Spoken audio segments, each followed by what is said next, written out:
আসাদুজ্জামান পিয়াস ভাইকে।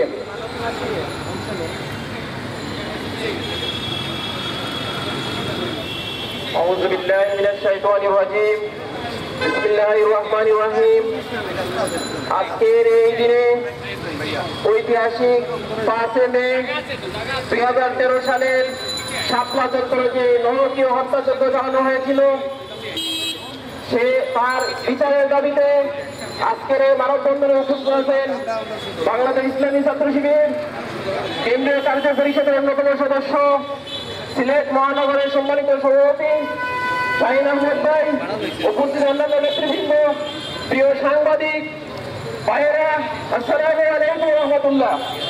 সম্মানিত উপস্থিতবৃন্দ, 2013 সালের 5 মে যে নারকীয় হত্যাযজ্ঞ চালানো হয়েছিল, সেটা পাকিস্তানের যে বাংলার বুকে 1971 সালে 25 মার্চ যে কালো রাত হয়েছিল, সেটাকে হার মানায়।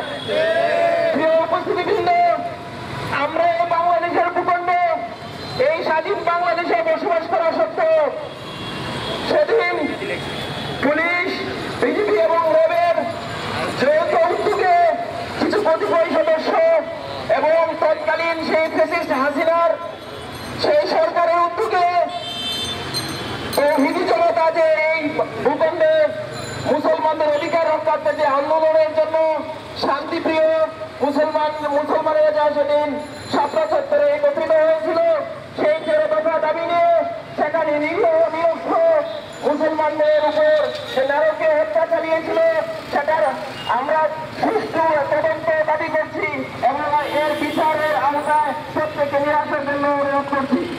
প্রিয় উপস্থিতিবৃন্দ, আমরা লক্ষ্য করছি সেদিন যে পুলিশ তাদের অধীনে সিকিউর, অপারেশন সিকিউর এবং র্যাবের অধীনে অপারেশন ফ্লাশার এবং বিজিবির অধীনে অপারেশন চালিয়েছিল, সেটা আসলে বড় বাহুল্য এবং সেখানে তৎকালীন ফ্যাসিস্ট হাসিনা বলেছিল যে মুসলিমরা নাকি রং মেখে তামাশা করেছিল। আমরা এর থেকে প্রিয় নিন্দা জানাচ্ছি এবং এখনো এই আমাদের এই অভ্যুত্থানের ফলে যে সরকার গঠিত হয়েছে, সেই সরকারের প্রতি আমরা বিনীত অনুরোধ করছি তারা যেন একটি নিরপেক্ষ তদন্ত কমিটি গঠন করে এবং সেখানে যারা অপরাধী তাদেরকে যেন আইনের আওতায় এনে শাস্তি দেন। আমরা এর জন্য অত্যন্ত মর্মাহত, এখনো পর্যন্ত এরকম দৃশ্যমান কোনো উদ্যোগ দেখতে পাচ্ছি না। এজন্য সেই দিন যারা এই তাদের জীবনের রিস্ক নিয়ে যে সমস্ত মিডিয়া, বিশেষ করে সেদিন লাইভ করার কারণে দিগন্ত টেলিভিশন এবং ইসলামী টেলিভিশনকে সাময়িক সময়ের জন্য বন্ধ দেওয়ার কথা বলে তাদেরকে সেই আগস্ট পর্যন্ত তাদেরকে বন্ধ করে রাখা হয়েছিল। আমরা আজকে যারা এখানে সাংবাদিকবৃন্দ এসেছেন, আপনাদের এই প্রত্যেকটা কর্মসূচিতে এবং জনগণের যে প্রত্যেকটা দাবি, সেই দাবিতে আপনাদের যে ভূমিকা, এই ভূমিকার জন্য আপনাদের প্রতি কৃতজ্ঞতা প্রকাশ করছি। এই বাংলাদেশের প্রত্যেকটি মুসলমান তথা প্রত্যেকটি নাগরিকের অধিকারের জন্য আপনারা সব সময় সামনের সারিতে অগ্রণী ভূমিকা পালন করবেন এবং আগামী দিনের এই বাংলাদেশকে প্রত্যেকটি তাবেদার রাষ্ট্র থেকে ভারতের মতো গুন্ডা বাহিনীর যে তাদের কালো দাবা, সেখান থেকে রক্ষা করার জন্য